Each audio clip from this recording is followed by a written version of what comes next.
Well, we start with the horrible shooting, small Christian school in Madison, Wisconsin. And we're getting precious few details about the shooter, aren't we, Mr. Producer? I want you to hear just a minute or so of the most up-to-date information about this horrendous shooting. Cut one, go.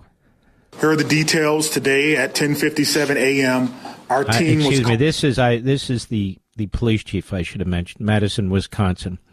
Chief Sean Barnes. Let's start at the top, please. Go ahead. Here are the details. Today at 10:57 a.m., our team was called to the Abundant Life Christian School in reference to an active shooter. We know that 3 people are dead, including the suspect shooter. We know that the suspect shooter was a teenage student who attended the school. At this time, we're not releasing the age or gender of the student or any other identifying remarks about the student. 2 other people have died. That died were a teacher and a teenage student. 6 other people were injured. 2 students are now in critical condition in the hospital, and these injuries are considered life-threatening injuries. Terrible. 4 students are also at other area hospitals with non-life-threatening injuries. But these are just the physical injuries that we know about. We know that this was the middle of the day, of a school day, and so there will be other injuries that we'll have to face for a very, very long time. And we're going to do everything we can as a community to heal those injuries as well. Now, Mr. Producer, is that all we know about the shooter? CNN says it's a female shooter. I always wonder why there's so little information that comes out about these shooters. I don't mean deep dives into their backgrounds and so forth. But we're not going to learn the age of the shooter or anything else about the shooter. CNN says it's a female. It's a terrible thing. You know, I remember when the Christian school was targeted in Tennessee. Do you remember that, Rich? I don't even know if they've ever released that manifesto or not. But in any event, it became a big issue, became an issue of litigation. I know there was an effort to get that information out. Just a horrendous thing. So you had a Christian school literally targeted, and murder took place there. So we never try and get ahead of the story here. I'm not going to get ahead of the story here. My antenna go up, and I wonder why so little is known, because they know a lot more than they're telling us. And I do understand family has to be informed, but I'm talking about the perpetrator, the killer. I would like to know more about that person. I guess we will at some point. And then, of course, the chorus line of gun control. You know, ladies and gentlemen, in the most horrendous regimes on the face of the earth, there's gun control. Gun control. And there's mass murder at the hands of the state. Now, when our country was founded, when our Bill of Rights were adopted, the Second Amendment in particular, there is no question we have a history of gun ownership in this country, and they wanted to secure that. They wanted to enshrine it in our basic law, which is the Constitution plus the Bill of Rights and now other amendments as well. Now, why did they do that? Not simply because it's a way of life, not simply because people could go hunting, not simply because people could protect themselves. I'm just telling you our history, whether people want to hear it or not. It's because these revolutionaries, these colonists, they had to deal with a regime, a monarchy, that was utterly out of control, that would station soldiers at their homes, that would arrest people on the spot and so forth and so on. So they wanted the ability to fight back, to push back. People need to understand this country was founded in a revolution. Not like the French Revolution or any communist revolution. It was a revolution to defend individual liberty, to defend the Judeo-Christian belief system, to support representative government, to do all the things that you and I hold dear. That you and I hold dear. Second Amendment is very, very important for a lot of reasons.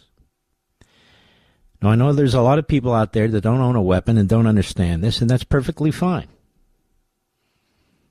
You don't have to own a weapon, and you don't have to understand this.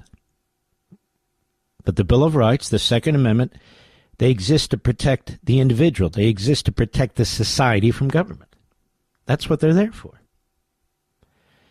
And they're always under attack, whether it's the First or Second or Fifth or Sixth or Eighth or Ninth, 10th, 14th Amendments are always under attack. The basic concept of the Constitution is always under attack. So immediately, when something horrific like this happens, they say there's too many guns. And I find it interesting, it's the same Democrats, for the most part, the same party, for the most part, that supports open borders. Well, what do you think comes across open borders? Gang members, murderers, terrorists, fentanyl, and illegal weapons. Illegal weapons are pouring over our border. You know what amazes me? There's no reporting on this. There is no reporting on this. Communist Chinese provide money of the weapons, but so do others. And they're pouring into our country illegally with the open border. Illegally. I'm not going to spend a lot of time on this aspect. I just wanted to address it generally, but as time goes on, we'll learn more. I'm starting to get very nervous about the targeting of these Christian schools now, Mr. Producer. We'll see what this is all about. I'm still nervous about it, regardless what it's all about. I'm getting very nervous about the targeting of synagogues, Jewish synagogues. I'm getting very nervous about this. And I can tell you our own Chabad rabbi, he has to actually own a weapon, as do many of them. Has to go out and practice. He's proficient with it, but can you imagine? You're a religious leader in your community, in your neighborhood. You have to arm yourself. On the high holidays, we actually have armed security, policemen or ex-military. We have armed security to pray to God. To pray to God. That's what we should be talking about, the perpetrators. Who are they? Who are they? They're perpetrators. What are they all about? Where do they come from? What is their objective? But we'll never have that honest discussion. We have jihadists in this country who want to kill Jews. We have others in this country who want to kill Christians. Yes, we have people in this country who want to kill gay people or whatever. But why don't we talk about people we let into the country, ideological position? Here we have a guy, CEO of United Healthcare. He's murdered in cold blood. He's shot in the back. And then 2 more bullets are put in him just to make sure he's dead. And we have, maybe it's not big, but it's big enough, people raising money for his defense. People making T-shirts celebrating him. A cold-blooded murder.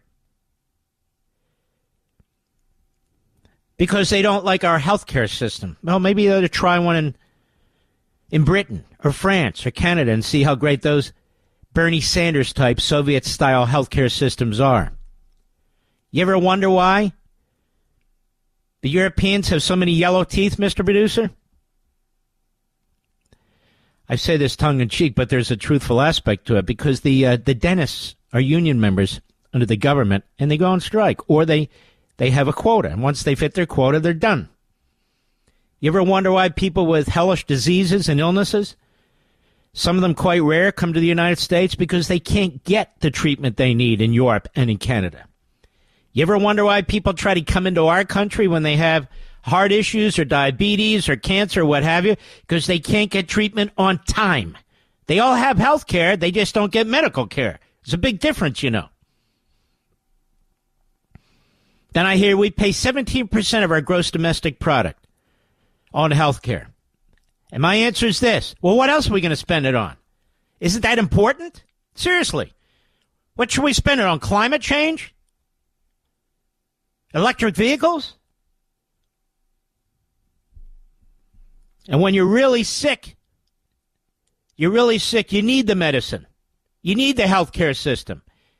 Is it perfect? Well, what is perfect? Are we perfect? Are you perfect? Nothing's perfect. But it's still a great system compared to the rest of the world. And there's simply no question about it. The idea that government-run healthcare will be fair, that it'll cost nothing, that you'll get what you need when you need it. No, you don't. Government-run everything is overpriced and underperforms. They piss away $1 trillion. It's nothing. Nothing. Nothing at all. So 3 are dead. 2 are in very critical condition with life-threatening, obviously, gun wounds. And I count among them, of course, the killer. Again, CNN is reporting it's a female individual, but I don't know anything beyond that. None of us do.